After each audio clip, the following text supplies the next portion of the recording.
What's up, guys? Welcome to the second part of our motorcycle trailer build. I kind of was running out of light the other night, so I started putting down the big sheet, which is a, I guess, 6 by 12 sheet that comes up to right here. So I had to splice these. Unfortunately, the piece that I have left over isn't long enough to actually match the laminate here. As you'll see, like, this is a little bit different. Obviously it would be like a diamond going up, but we're gonna make do. And the wheel chocks are gonna be here, and here there's gonna be an AC here, so I'm really not too worried about this piece, but I do want to have it down for dirt and stuff like that, and ease to clean. This isn't installed yet. I just got done cutting it. If I can get it up. That's what she said. All right, so last piece right here. About to put that down now. That'll make it easier to get out next time. So I'm gonna turn the camera off. I'm gonna finish that up, and then we'll talk about where we're going from there. All right, so just so you guys know, I did staple these together to also give me a little something to keep it in place. So this is just your basic floor adhesive. So go ahead and start spreading that out.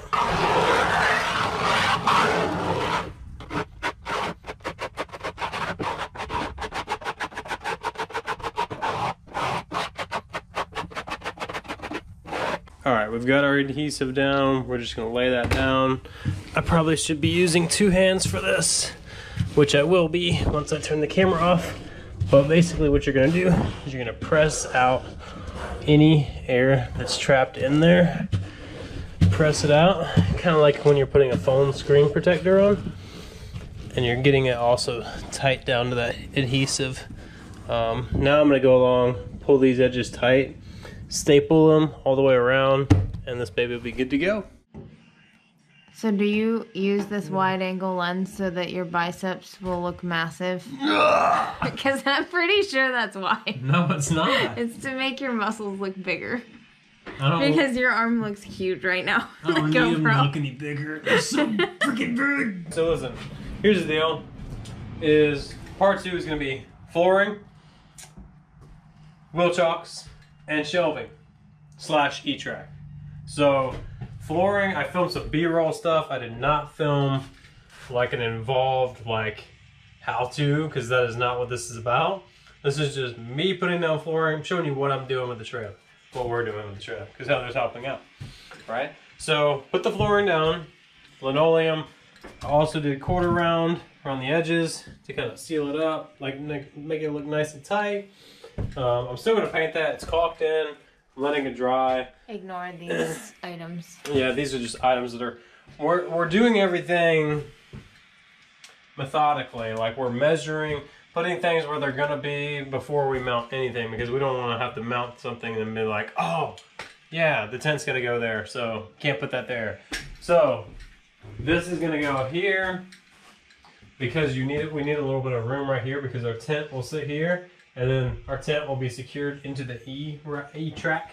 So we got the E-track fairly low. We got it low enough that our chairs will strap into it also. So, you know, we're having, the reason this old school helmet, if you remember this helmet, a couple years back, the reason I have this in here is because I needed to know where the shelf was gonna be and where it's gonna clear the ceiling. So if I raise it up any higher, just for instance, say it was that high, and oh, should have measured that. Can't get the helmet in now, because this is what this rack's gonna be for. It's gonna be for like helmets, gloves, just stuff like that. Probably food. Miscellaneous things during the day. Yeah, that we need quick access to, like helmet. So I had to have this old helmet in here so I can know how much clearance I have to be able to put the helmet in there and get it back out, because we are going to be insulating the roof and putting 3/8 inch plywood up there, so it's going to be a little bit lower. It's going to be about right there. So you got like 2 inches of clearance in there. That's all you need. So that, we're still working on that. The E-track, you know, I already explained that one. This side, the E-track is a little bit higher And that's because these are where our suits are going to be hanging in between sessions and stuff like that. Actually, not in between sessions because you don't have enough room. You don't have enough time to get out of your suit and get back into it before you got to be back on the track for your next session. But these are going to be hanging like at lunchtime and overnight and during transport. These little hooks are going to be utilized for other things. Also have, for the etrack, have probably a dozen of these right here, which will go like so and allow me to secure things to them. You know, if you know what an etrack is, that's pretty much what it is. It's fairly simple. So, floor's down, etrack's down, shelving, microwave. This is in here because we're measuring to build a little extra shelf for the microwave. So, the wheel chocks are down. So these are the track style wheel chocks. So how they work is you put them like this, you roll your bike in. Once your front wheel hits this and you have enough momentum, it will roll over and sit like this, right? Once it sits like that, you can let go of the bike. It's not going to go anywhere. Makes it a lot easier to get in, strap it down. I can do this by myself. I don't need somebody else here to like hold the bike level while I strap it down. This is all bolted straight to the frame, so she's not even budging. So bolted straight to the frame, nice and tight. Yeah, I mean, that's pretty much it. I mean, these are kind of self-explanatory. If you've never seen one before, then that's what these are. These are track style wheel chocks. Got these from our local cycle gear. They'll sell for like $100, and they're very, very sturdy. You can tell they're like well built. I would say these things are like, I don't know, 15, 20 pounds a piece. They're pretty solid steel. So, yeah, pretty happy with these. I originally, so some people out there might say, why didn't you go with like the pit bull restraint systems? For one thing, they're 3 to 4 times the price of these. For the second thing, the way that we want our bikes to sit in here with the pit bull stands, it wouldn't have worked. I mean, we could have made it work, but they would have had to be closer together because the bottom piece is so wide. So we would have had to, for one, either put it back here and connect it to the rear wheel, which would be in the way of everything, because we want this floor space to be wide open, right? We want this floor space to be wide open for when we're camping in here. So the other thing would be if you put it back here and roll the bike in backwards, it would have to sit like this, because it's much wider than the front of this. So it would have to sit right here. So instead of my front wheel being here, my rear wheel would be here. So our bikes would have literally been inches apart, which I don't want. So that's why we went with these instead of the pit bull restraint system. I do like the pit bull restraint systems for one bike, but for two, for this style trailer and for what we're doing with it, it wouldn't have worked for us. So yeah, this is part 2. Shelving, you're pretty much getting to see what we're doing with it. The cooler, I forgot the cooler.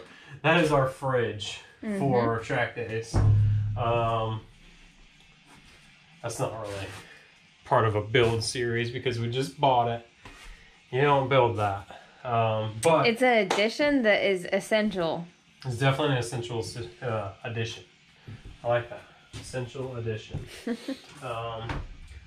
So yeah, the etracks make it really easy. One thing I will tell you about the etracks is that, so this is why I love etrack, right? So say I'm gonna bolt our tent. Say I'm gonna bolt the tent here, right?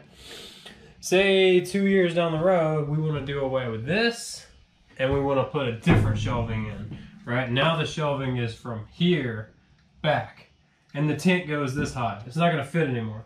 So instead of doing that, I can just move that ring anywhere down this thing, and now I can attach my tent to anywhere along this rail. I can even pick this rail up, move it down here, and rearrange it there. So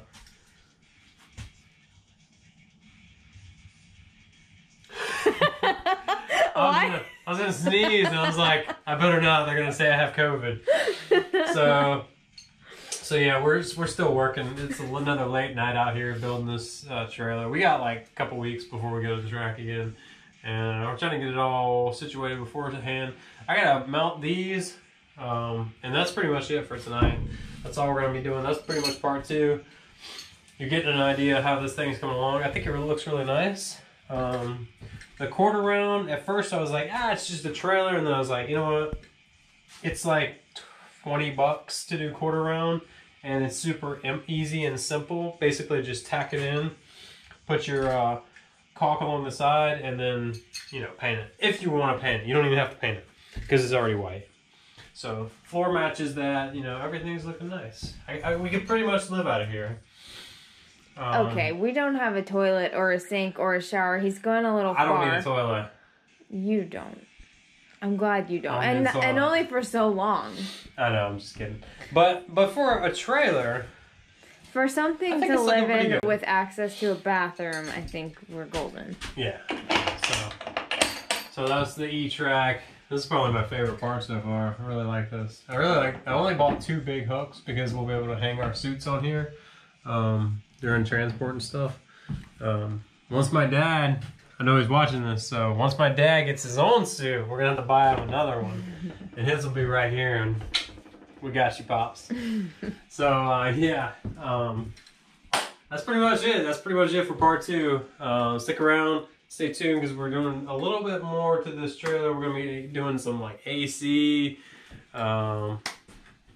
heat. That's very simple, but AC will be interesting. Also gonna be doing electrical. Putting a plug inside the trailer. So we're doing all this stuff ourselves. So like we're not hiring anybody, we're not paying anybody to do this. We're doing it all ourselves. So when we're sitting there at night, sleeping in this cozy little trailer, we can be like, oh yeah, we did all this ourselves. Correctly. And correctly. Well, I mean, I'm not a professional, but I know a little bit about a lot. So, all right guys, thanks for watching. Stay tuned. We'll see you in the next one. Peace and ride safe. Ride safe. You said COVID. Your video is gonna get demonetized for that COVID remark, but whatever. Fuck it.